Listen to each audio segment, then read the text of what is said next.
중국 공산당의 서열 4위 왕후닝에 대해서 특별 조명을 하는 시간을 갖도록 하겠습니다. 왜 이걸 준비해봤냐면은 전 세계가 난리죠. 캐나다, 호주, 대만, 대한민국, 미국, 영국, 중국 공산당이 그냥 촉수를 뻗쳐가지고 선거 개입을 하고 있다라는 뉴스가 전 세계에서 쏟아지고 있습니다. 영국의 선관위에 정보가 털려가지고 4천만 명의 국민의 정보가 유출되었다. 중국으로. 그 다음에 필리핀의 중앙선관위에 중국 공산당의 간첩이 도청을 했다. 막 이런 일이 일어나고요. 전 세계 1대1로가 깔리고 중국 공산당만 가짜뉴스가 퍼져서 전 세계의 민주주의가 위협받고 있는 그러한 시대를 우리가 살고 있거든요. 그러면 도대체 이러한 중국 공산당의 전 세계 민주주의 파멸 전략의 배후에는 누가 있는가? 기획자는 누구인가? 저는 단 한 사람을 꼽겠습니다. 그게 바로 왕후닝입니다. 수십 년간 중국 공산당에 머물면서 싱크탱크를 이끌었고 시진핑, 장쩌민, 후진타오 30년간 중국 공산당을 지배했었던 기본적인 중국 공산당의 지배 원리와 대전략을 다 만들어준 사람이고요. 그리고 왕후닝이 진짜 위험한 게 뭐냐면은 감히 미국을 둘로 쪼개서 분열시켜야 된다라는 전략을 갖고 있는 사람입니다. 대만을 통일시켜야 된다. 그리고 전 세계 각국의 선거 개입을 시도할 수 있어야 된다는 걸 주장해온 사람이 바로 왕후닝입니다. 왕후닝을 집중적으로 다룬 제 선배가 있습니다. 우리나라의 중앙선관위원회입니다. 선관위에서 2017년에 왕후닝에 대한 특집 다큐멘터리를 만든 적이 있습니다. 근데 주제가 뭔지 아십니까? 민주주의와 리더십이라고 하는 시리즈 다큐멘터리를 만들었어요. 우리나라 선관위에서 전 세계에 본받을 만한 민주주의 지도자들 특집 다큐멘터리를 준비해봤습니다. 여러 명을 준비했어요. 그 중에 하나가 등소평, 그 중에 하나가 장쩌민입니다. 여러분 중국 공산당이 민주주의와 가깝나요? 민주주의를 파괴하나요? 당연히 파괴자입니다. 근데 이 시리즈 다큐멘터리의 1편으로 나온 사람이 누구냐면은 왕후닝입니다. 왕후닝 시크릿을 알아보자 뭐 이런 얘기를 하고요. 시진핑이 브레인이라 불린다 적극적으로 소개하고 이 프로그램은 각국의 지도자들의 리더십과 정치 경제적 성과 등을 살펴서 선거의 중요성에 대한 시사점을 얻고자 기획되었습니다. 선거의 중요성에 대해서 교훈을 얻자. 왕후닝은 전 세계 선거에 개입하는 사람인데 미친 거예요. 이거는 정말로. 우리나라의 중앙선관위가 왜 왕후닝에 대한 특집 다큐를 만들었는가 논란이 되자 이 특집 다큐를 모조리 삭제했습니다. 은폐를 한 것이죠. 중앙선관위에서. 더 위크라는 잡지에서 표현한 것처럼 시진핑의 오른팔이고 오랫동안 중국 공산당의 전 세계 지배 전략을 구축해온 최악의 최대의 브레인이라고 볼 수 있습니다. 워싱턴 포스트의 표현처럼 왕후닝은 주목할 만한 사람입니다. 중국 인민공화국의 미래를 쓰는 총책임자라는 문장을 쓴 바가 있습니다. 왕후닝은 미국의 결함을 알고 있는 사람입니다. 중국 공산당의 최고의 브레인이 미국에서 발견한 미국의 결함이라는 주제. 왕후닝이 무서운 이유는 단순히 중국에서만 자란 사람이 아닙니다. 미국 유학파고요. 영어와 프랑스어에 능통한 사람이고요. 미국을 오랫동안 끈질기게 연구함으로써 미국의 민주주의는 너무나 결함이 많고 빈부격차가 심하고 엘리트의 통치이며 반드시 집단주의, 공산주의, 중국한테 패배할 수밖에 없다라는 사상을 수십 년간 연구해온 사람이 바로 저 사람이기 때문입니다. 그래서 각 나라의 선거제도, 각 나라의 민주주의 제도의 결함을 파고들어서 중국 공산당이 전 세계를 지배하도록 오랫동안 연구를 해온 사람이 바로 왕후닝이다. 왕후닝의 위험성에 대해서 특별히 알고 있는 두 국가는 미국과 대만입니다. 미국은 많이 당했고 대만 또한 이 왕후닝의 선거 개입 기술과 사이버 조작 기술에 워낙 많이 당했기 때문에 왕후닝에 대해서 경고를 하는 세미나도 자주 갔죠. 왕후닝이 전 세계에 이러한 식으로 영향을 미칩니다. 중국몽의 설계자입니다. 이 사람이 중국 공산당의 괴벨스라는 별명을 갖고 있어요. 히틀러의 나치식 지배 논리를 강화해 준 사람이 바로 괴벨스죠. 근데 그런 역할을 시진핑 옆에서 하는 사람 바로 왕후닝이다. 시진핑뿐만 아니고 후진타오, 장쩌민, 시진핑을 거치면서 오랫동안 중국 공산당이 살아남는 전략을 구축했는데 그게 바로 뭐냐? 중국 공산당은 통일돼야 된다. 연합돼야 된다. 연합을 강조합니다. 그러면 연합되려면 아주 강력한 중국 내부의 통제가 필요하다. 중국 공산당을 위협하는 해외 국가들을 분열시켜야 된다. 이 전략을 구축한 사람입니다. 선명한 전략이죠. 저 사람 입장에서는. 그래서 해외 선거 개입. 이 사람 소관입니다. 중국 내부에 있는 종교를 다 통제합니다. 저 사람이. 인터넷을 다 통제합니다. 그 다음에 1대1로의 디자이너가 바로 저 사람이에요. 그 다음에 주변 민족들을 탄압합니다. 주변 민족에는 북한도 들어갑니다. 이 사람이 북한도 원래이기 때문에. 이 사람 입장에서는 위구르, 신장 위구르, 티벳, 몽골, 조선족, 북한, 대한민국 이 사람 입장에서 다 주변 민족입니다. 그래서 너희들은 까불지 말고 중화 질서를 위해서 통합돼. 아무것도 갖지 마. 종교의 자유 그딴 거 없어. 불교, 기독교, 이슬람교, 시진핑의 과학적인 공산주의 통치 아래 전부 다 정렬돼. 그게 바로 저 사람이 종교를 통치하는 방식입니다. 이 사람이 원래도 권력이 셌지만은 본격적으로 정치 무대에 등장한 것은 2017년 상무위원회 진출했던 것입니다. 상무위원회 참고로 중국 공산당의 주석이 원탑이죠, 그죠? 원탑 주변에 상무위원들이 이렇게 여러 명 있는데 마치 장관이 되는 거랑 비슷한 거고요. 중국 공산당은 상무위원이 되어야 실질적인 권력자가 되는 거고 1위부터 서열 10위까지가 상무위원인데 저 사람이 저 때부터 중국 공산당의 실질적인 얼굴 마당까지 됐던 거죠. 근데 그 전의 역사부터 하면은 이 사람은 더욱더 영향력이 큽니다. 55년 상하이 출생이고요. 29세의 나이로 상하이 푸단대 국제정치학과 부교수에 임용이 됐고요. 어렸을 때부터 부지런히 공부를 했고 불어와 영어에 능통하다고 합니다. 그 다음 이 사람이 푸단대학교 국제정치 전공 시절에 막시즘을 연구했고요. 서방의 정치체제, 중국과 체제를 비교하면서 미국의 민주주의가 왜 열등하고 중국의 공산주의가 왜 탁월한지 비교 연구를 오랫동안 한 다음에 미국의 민주주의와 선거제도의 결함을 연구하고 중국 쪽으로는 중국 공산당이 서방에 대해서 무조건 이길 수밖에 없다라는 지배 논리를 강화시켜온 사람이죠. 저 사람이 대학원 시절부터 그것만 공부했던 사람입니다. 공부하고 난 다음에 중국 공산당으로 다시 복귀해가지고 후진타오와 장쩌민과 시진핑을 거치면서 미국을 압도할 수 있는 전술 전략을 개발하게 된 거죠. 첫 번째가 선거 개입이고 두 번째가 1대1로고 세 번째가 친중 정치인들을 매수하는 총전략을 이 사람이 구사했던 겁니다. 자, 보시면은 2012년에 이 사람이 권력 25위에 등극했고요. 그 다음에 중공서열 5위에 등극했고 2017년에 그 다음에 중공서열 4위에 등극을 했습니다. 여기서 말씀드리는 정협에 대해서는 제가 그 다음 페이지에 말씀드리고요. 그래서 이 사람이 장쩌민의 세계 대표론, 그러니까 중국 공산당과 중국을 통치하는 캐치프레이즈 같은 것들을 만들어준 사람이고요. 그 다음에 후진타오의 과학적 발전관도 이 사람이 만들어준 거고요. 그 다음에 시진핑의 중국몽 1대1로에도 이 사람이 영향을 주어서 실질적인 중국 공산당의 수십 년간의 실세다. 그 다음에 중요한 직책이 2023년부터 이 사람이 중공서열 4위에 해당하는 중국 전국 정치협상회의, 즉 정협의 주석 자리에 올라가게 됩니다. 이게 무시무시한 자리인 게 뭐냐면은 대만과 마카오와 홍콩을 직접적으로 관리하는 자리, 이게 중국 공산당에 있어서 가장 예민한 자리, 절대로 반란이 일어나면 안 되는 자리, 해외에 나가 있는 화교들을 통해서 정보를 수집하는 부서에 이 사람이 장이 된 겁니다. 느낌이 싸죠, 그죠? 종합을 하자면은 이 사람은 중국 공산당이 필요로 하는 모든 능력치를 다 빨아들인 겁니다. 문호처럼 중국 공산당의 통치 논리도 공부해 왔어요. 주변 국가들과 민족들을 탄압하고 지배할 수 있는 실무적인 역할까지 감당하는 거고요. 실제로 주변 국가들과 민족들을 탄압하는 것을 넘어서서 선거 개입까지 할 수 있어야 됩니다. 이 왕후닝에 대해서 우리가 한 가지 꼭 오늘 가져가야 되는 장면이 있다면 바로 이거입니다. 왕후닝이 중국 공산당 인민대회에 하면 항상 얘기하는 게 있습니다. 첫 번째, 시진핑에게 대들지 마라. 모든 권력을 시진핑한테 집중을 해라.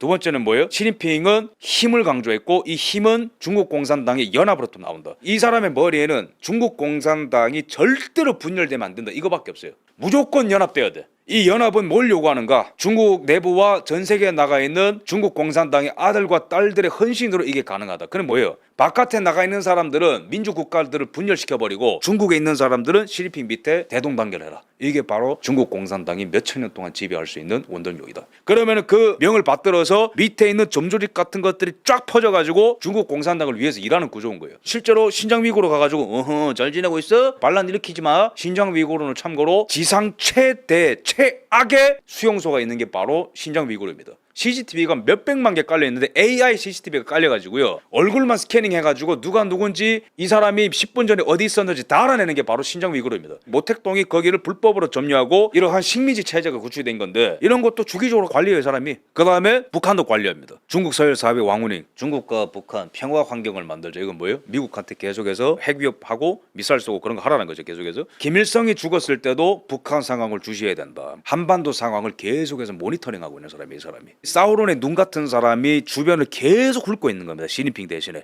그다음 누구 만났죠? 추미애. 추미애는 2017년에 왕후닝을 방문했습니다. 왕후닝을 방문한 다음에 중국 공산당이 주최한 한 집회에 가가지고 이 사람 뭐라 얘기했냐? 중국 공산당 최고 지도자이자 신시대의 설계자이신 시진핑 총서기가 주장한 두 개의 백년과 중국의 꿈이 세계 평화와 번영에 공헌할 것으로 기대한다. 이 사람이 어떤 사람인지 알겠죠, 그죠? 주변 민족들과 국가들을 관리하는 거예요. 반란 일으키지 못하도록. 무력으로 잡을 수 있는데 무력으로 잡고, 선거와 사이버전과 정보 조작으로 싸워야 되는 것은 그런 식으로 또 맞춤화 전략을 직접적으로도 간다라는 겁니다. 이 사람의 지휘 아래. 자, 그 다음에 이 사람이 얼마나 권력이 세냐면은 멕시코, 뭐 영국, 호주, 대만 이런 곳의 하원 의장들을 다 접견합니다. 하원 의장들을 주로 이 사람이 담당을 해요. 왜 그런지 아세요? 중국 공산당의 전략이 뭐냐면은 대통령 자리를 먹을 수 없다면 국회를 장악해서 탄핵시켜버려라. 그 전략을 여러 군데 쓰기 때문에 하원 의장들이랑 굉장히 친해 이 사람이. 마치 상왕이 접견하는 거죠. 그 밑에 사람이 아래 사람이 아닙니다. 저기 지금 악수하는 사람이 이거 최근 뉴스인데요. 지난달 뉴스인데 악수하는 옆에 있는 사람이 전 대만 총통입니다. 마잉주라고. 근데 마잉주가 대표적으로 친시진핑 친중입니다. 반미고요. 근데 마치 상황이 접견을 딱 만나르죠.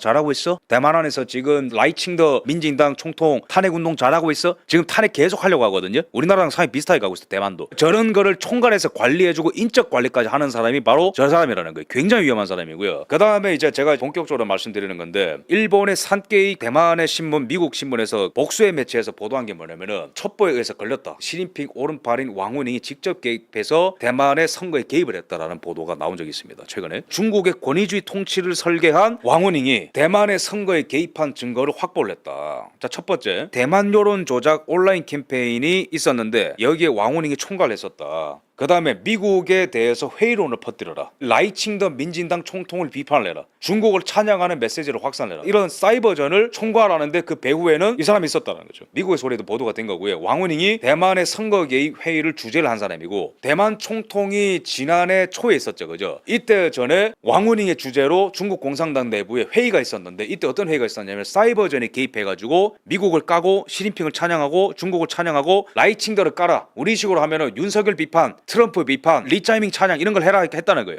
근데 여기서 끝나는 게 아니고 전체 민심을 쪼개가지고 우리한테 유리한 민심을 끌어내라. 그런 어떤 세부적인 명령까지 다 내렸다는 거예요. 이거는 찌라시가 아니고 미국의 소리에 의해서 보도가 된 겁니다. 일본 최대 언론인 산케이 신문에도 보도가 된 거예요. 그러면 당연한 귀결은 뭡니까? 우리나라에도 이자가 뭘 했는지 이걸 알아내야 된다는 거예요. 국제적인 반발 없이 국제사회에서 간파하지 못하도록 특히 미국이 간파하지 못하도록 스무스하게 진행해달라고 아주 은밀한 지령까지 내렸다는 거죠. 이걸 로이터 신문에도 보도가 된 겁니다. 해당 사항은. 그러면은 야 한국에는 그래도 중국 공산당이 개입을 하겠어. 주한미군에 있는데 좌파들 이런 식으로 또 넘어가겠죠. 그죠? 아닙니다. 대선 개입 정황까지 있습니다. 문재인 그죠? 그래서 이런 것들이 꼬리가 잡히기 때문에 얼마든지 왕후닝이라는 자가 우리나라 지난 총선 탄핵 이런 곳에 개입을 했을 가능성이 굉장히 크고 앞으로 미국이 이 사람을 주시하고 있기 때문에 이 사람에 대해서 진실이 드러날수록 국제정치와 우리가 지금 살아가고 있는 현대사 같은 것들이 완전히 새로 쓰일 수 있다는 거예요. 대한민국 정치도 요동할 가능성이 큰 것이고 작년에 월간조선에 의해서 보도가 된 건데 한팡밍이라고 하는 중국의 차관급 대우를 받는 한 인사가 있어요. 이 사람이 한 중국의 학회에 속해 있는 우리나라 학자한테 뭘 얘기했냐면은 내가 문재양이 만나고 싶은데 한번 연결해봐. 그 사람이 거절했대요. 그 한국인 학자가. 근데 그 다음에 나온 말이 뭐냐면은 대선 자금을 얼마든지 줄 테니까 문재인이 만나게 해달라. 이게 2017년이거든요. 근데 실제로 한팡민과 문재인은 만난 적이 있습니다. 야 이거 굉장히 잘 받은 뉴스입니다. 차관급 대우가 문재인이를 대통령 만들어줄 테니까 대선 자금 줄 테니까 미팅 연결해봐. 거절당했거든요. 근데 어떻게든 수소문해서 문재인 만난 거예요. 여러분 문재인이 정말로 엄청난 친중인 거 다들 아시죠? 그죠? 사드 배치 미국이 해달라고 하니까 일부러 지연시켰습니다. 기밀은 중국한테 넘겼습니다. 온 세계가 중국을 까고 윤석열 대통령이 계엄령 선포한 이후에 차이나 게이트가 막 열릴 것 같고 중국 공산당의 개입이 막 보도가 되고 간첩법 개정이 통과가 안 되는 거에 대해서 비판 여론을 일고 이렇게 막 반중 여론에 들끓자 올 상반기에 이때 문재인이 또 나타나서 호호 여러분들이 생각하는 것처럼 그렇게 중국이 그렇게 뭐 악하지 않습니다. 계속해서 나타나서 중국을 변호해요. 왜 그럴까 이 사람이 도대체. 그럼 한팡민이는 얼마나 유력 인사냐? 시진핑을 만납니다. 그리고 한팡민이 만났던 사람이 누구냐? 여기서 오늘 아주 중요한 장면이 나옵니다. 한팡민이 만났던 사람이 자칭린이라는 사람이 있는데 정협 주석을 했던 사람입니다. 기억력이 좋은 사람은 지금 연결될 겁니다. 정협 주석을 하고 있는 사람이 누구라고? 왕후닝. 그러면은 문재인을 대선 자금 꽂아줄 테니까 회유했었다는 사람이 한팡민이죠. 그죠? 근데 한팡민이가 만나고 돌아다녔던 사람이 전 정협 주석입니다. 정협은 주변 국가들 관리하는 직. 근데 지금 정협 주석이 왕후닝이라고. 같은 짓을 안 할까요? 이거는 지금 우리나라에서 가장 중요한 뉴스입니다. 온 기자들이 다 달라붙어서 이 커넥션에 대해서 연구하다 보면은 대한민국이 그나마 죽음의 수렁에서 다시 건져질 수 있는 거예요. 그 다음에 왕후닝은 토론토에 개입해가지고 친중 활동을 해라. 캐나다에서 친중 활동을 하는 한 중국인 변호사가 있습니다. 캐나다의 시민단체와 중공의 이런 단체들을 연합시켜가지고 이적행위를 한 중국계 변호사가 캐나다에서 징계를 받은 적이 있어요. 근데 이러한 단체 배후에도 왕후닝이 있다. 전 세계 다 낍니다. 그 다음에 호주에도 총선 개입이 있었는데 당연히 이것도 배후에는 왕후닝이 있습니다. 있을 겁니다. 그 다음에 홍콩 독립은 절대 안 된다. 이게 왕후닝의 방침입니다. 중국 주변을 이렇게 개입을 한다면은 중국 내부는 어떻게 통치할 거예요? 가장 시진핑이 싫어하는 게 종교의 자유거든요. 왜? 종교의 자유라는 것은 본디 인간 숭배를 금해요. 인간이 초월자의 권위에 대해서 도전하는 것을 금합니다. 보통 종교들이 기독교가 그게 가장 강하고. 그래서 중국 공산당이 기독교를 제일 싫어하는데 왕후닝이 종교 지도자들을 모아놓고 뭐라 얘기했냐면은 종교 업무에 관한 법치주의가 앞으로 강화될 것이다. 종교 지도자들 왕후닝이 옆에 싹 다 줄 세워놓은 다음에 대들지 마. 이번 자담회에서는 다가오는 해에 모든 종교에 대한 중국화와 감시 강화가 이루어질 것을 예고했다. 기독교가 됐든 이슬람이 됐든 불교가 됐든 파룬궁이 됐든 간에 시진핑 밑에 꿇어 중국화시켜. 그래서 실제로 중국 안에서 기독교는 공산당 입맛에 맞춰서 용어와 역사적 사실이 완전히 뒤집어져 있습니다. 국내에서도 이런 것들을 이 사람이 총괄하고 인터넷 통제도 이 사람이 총괄합니다. 그러니까 이 정도면 뭐예요? 거의 권력의 시진핑 바로 옆에 있는 정점 바로 옆에 있는 사람입니다. 오히려 시진핑보다 더 많은 기밀 자료를 취급할 가능성이 커 이 사람이. 그 다음에 이 사람이 1대1로를 만든 디자이너로 유명하죠. 그래서 1대1로를 함으로써 전 세계 못 사는 국가들이 중국의 인프라 투자를 받습니다. 공짜가 아니죠. 당연히 투자 받은 다음에 항구를 설치하고 기찻길을 깔고 건물을 놓고 도로를 닦는데 중국의 돈을 막 끌어오는 겁니다. 빚지잖아요. 돈 못 갚잖아요. 스리랑카 같이 항구를 내줘야 돼요. 그리스도 항구를 내줬거든요. 돈을 갚더라도 뭐가 문제냐면은 들어오는 시공업체들과 건설업체들과 인력이 전부 다 중국인들이에요. 돈을 빌려주고 난 다음에 돈을 가져가는 것도 중국이고 건설을 할 때 돈을 버는 것도 중국의 건설업체고 인건비도 중국인들이 다 가져가는 거예요. 이러면서 전 세계를 중국 식민지로 만드는 것도 왕후닝이 만든 겁니다. 그럼 왕후닝의 사상의 이 기원에는 뭐가 있냐? 트라우마 두 개가 있습니다. 소련 붕괴를 목격한 적이 있어요. 이 사람이. 두 번째로는 중국에서 80년대 후반에 천안문 사태를 경험한 적이 있습니다. 이걸 보면서 중국 공산당이 언제든지 무너질 수 있는 취약점이 있다고 바라본 거예요. 근데 이 사람이 중국 공산당의 통치가 불안정해도 민주주의보다 낫잖아. 서구의 민주주의라는 것은 다 껍데기야. 다 가식이야. 거기에는 빈부격차가 있고 배울 것이 없어. 언젠가는 서구는 망해. 금융위기 봐봐. 미국은 망하는 거야. 그런 어떤 사상을 막 키워왔는데 소련처럼 우리는 붕괴되면 안 돼. 천안문 사태처럼 중국이 쪼개지면 안 돼. 그래서 미국은 언젠가는 쪼개질 거라고 하는 미국에 대한 멸망을 서술을 한 책이 있습니다. 그게 바로 아메리카 어게인스트 아메리카라는 책이거든요. 이 책에 보면 뭐라 나와 있냐. 다음 세기에는 필연적으로 더 많은 민족이 미국에 도전할 것이다. 80년대 후반에 쓴 책에 나와 있는 거예요. 이자는 중국 공산당 을 너무 사랑했던 사람이기 때문에 미국 민주주의를 타도할 전략을 배워준 거예요. 그때야 미국인은 자신의 정치 경제 문화를 진정 반성하게 될 것이다. 미중 대결을 암시했어요. 더 나아가서 이 사람 뭐라 말했냐면은 미국의 다원주의, 다당제, 선거제도를 얘기하면서 이런 것은 중국에 맞지 않아. 반드시 서구의 개인주의와 향락주의와 민주주의는 아시아의 집단주의와 권위주의에 패배하게 돼 있다라고 예고한 거예요. 이 사람이. 시진핑의 사상 중에 동승서강이 있거든요. 동양은 승하고 중국을 말하는 거예요. 서양은 망한다. 그 사상을 왕후닝이 1989년부터 갈고 닦았던 겁니다. 그래서 이 사람은 미국의 상원제, 양원제, 미국의 선거제도, 선거인단제도 이런 거를 싹 다 배운 사람이고요. 아마 이런 사람의 전략을 틈타서 중국 공산당이 2020년 미국 대선 때 가짜 운전면허증을 수십만 개 보내서 FBI한테 들킨 게 아닌가 저는 그렇게 생각을 합니다. 그 외에도 대만과 한국과 호주와 캐나다와 영국과 이런 데에 사이버 어택과 선거 개입이 막 들어가죠. 왕후닝의 사상이 위험한 게 뭐냐면은 단순히 미국의 빈틈을 노리는 게 아니고 미국의 내전, 미국의 정치적인 격도를 부추게 된다라는 전략까지 수립한 사람입니다. 그래서 중앙일보가 한번 이걸 칼럼화한 적이 있는데 미국을 쪼개야 된다라는 전략을 갖고 있는 거예요. 그러니까 미국은 너무나 극한의 정치 대립을 겪고 있기 때문에 중국이 개입을 해가지고 여론을 이런 식으로 몰아가면은 미국에는 내전까지 발생할 수 있다고 바라보는 게 이 사람 사상입니다. 정말 위험하죠, 그죠? 민주주의는 반드시 극단적인 정치 대립을 부르기 때문에 이거를 부추게 된다. 실제로 우리나라 온라인 여론 보면은 남녀 갈등 부추기고요. 현대와 삼성 같은 국산 기업들을 음해하는 중국발 사이버 어택들 굉장히 많죠, 그죠? 갈라치기 하는 여론 굉장히 많죠. 이런 것들의 정점에는 왕후닝이 있다. 언젠가는 이 사람은 국제 형사 재판소에 반드시 이 사람은 제소가 되고 끌려가야 되는 사람입니다. 그 다음에 또 보면은 대만과 우리나라의 중국 공산당이 배후에서 쓰고 있는 전략이 뭐냐면은 국회를 장악하고 사법부를 장악하고 멀쩡히 있는 대통령을 탄핵하고 무소불위의 권력을 국회에 집중시키고 친중화시켜라. 이게 바로 중국 공산당이 쓰고 있는 전략이고 그게 바로 왕후닝이 뒤에서 조종하는 바입니다. 에포크 타임스를 통해서 보도가 된 바인데 최근에 어떤 일이 대만에 있었냐면은 우리나라 얘기랑 똑같습니다. 작년 윤석열 대통령이 여소야대 속에서 힘겨움을 느꼈다면 대만도 작년 초에 있었던 선거에서 어떤 일이 있었냐. 총통은 반중 민진당의 라이칭더가 됐어요. 근데 국회는 친중 국민당이 장악을 했습니다. 여소야대로 출발한 거예요.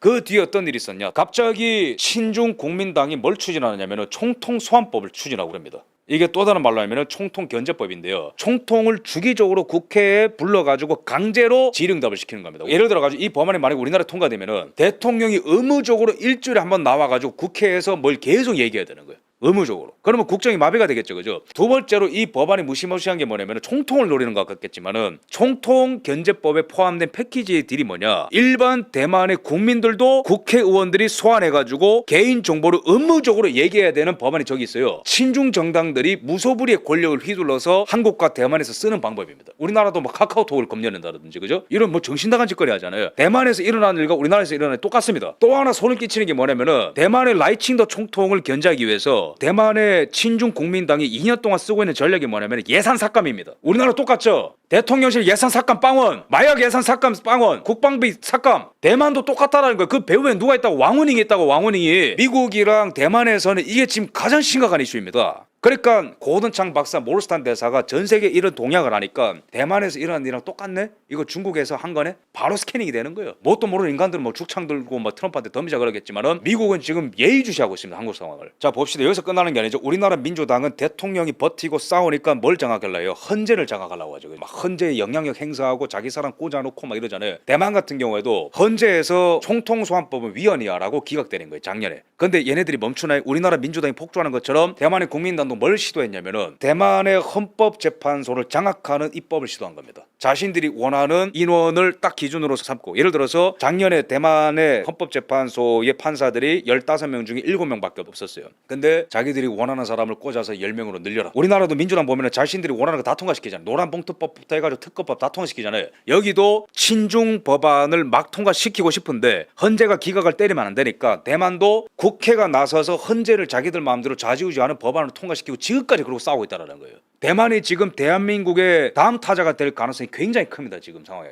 근데 대만 같은 경우에는 적극적으로 싸워가지고 국민당과 놀아나는 민중당이 있거든요. 아까 이준석 같은 애가 있어. 거기도 대만도 약간 중도인 척하면서 나는 뭐 미국 편도 아니고 중국 편도 아니고 이러면서 실질적으로 중국 편을 드는 사람이 민중당의 커원자라는 사람이 있거든요. 대만도. 근데 요번에 검찰이 탈탈 털어가지고 이 사람이 부패 자금을 받았다 해가지고 민중당의 커원자를 체포해 갔어요. 근데 이게 얼마나 디테일하냐면 시진핑이 그 보고를 받고 시진핑이 너무 큰 상실감을 경험했대요. 왜? 큰 자산인데 체포가 됐으니까. 그래서 이러한 전략 배후에는 왕원익인데 제가 문제제기하고 싶은 거는 과연 우리나라에서 일어났었던 탄핵 전국 때 또는 지난 총선 때 대선 때 왕원익과 시진핑이 개입이 없었겠는가? 절대 아니죠. 주한미군이 중국한테 얼마나 무서운 존재인데 사드 배치할 때 얼마나 광분을 떨고 중국 항공모함이 우리 서해에 왜 옵니까? 그 한반도의 전략적 중요성을 알고 있기 때문에 그런 거 아닙니까? 그래서 지금 대만도 4월, 5월, 6월 라이칭더 퇴진 탄핵 운동이 계속 일어나고 있고요. 우리나라 같죠, 그죠? 이거 대만입니다. 똑같다고 수법이. 뒤에는 왕후닝이 있다고. 이거 우리나라 아닙니다. 이거 대만입니다, 이거. 그러니까 왕후닝의 전략이 뭐예요? 각국의 하원 의장 다 만나. 추미애 국회 대표. 하원 의장들 다 만나죠, 그죠? 레프레젠테이티브 아프리카 하원 의장들만 만납니다. 왕훈이가. 그러면 여기 의석수 몇 개 필요해? 들어가 사이버 어택해. 그다음에 몇 명 돈으로 매수해. 안 되면은 선거 조작해. 그다음에 국회가 장악되잖아요. 대통령 총통 반중이야. 난리야. 안 돼? 헌법재판소 사법부 장악해. 그래도 안 돼? 미친 듯이 예산 삭감해. 아예 대통령직을 유지하지 못하도록 해. 그렇게 해서 중화 질서를 유지해. 그게 바로 왕훈잉의 전략이라는 거예요. 근데 요즘에 미국에서 왕훈잉을 주목하고 있거든요. 그래서 이 왕훈잉에 대해서 FBI와 CIA가 더 많은 진실들을 폭로할수록 대한민국의 현대사는 전 세계 국제 질서는 그 역사는 새로 쓰일 것이고 정치가 요동칠 거라고 생각합니다. 여기에 대해서 우리가 주목해야 됩니다.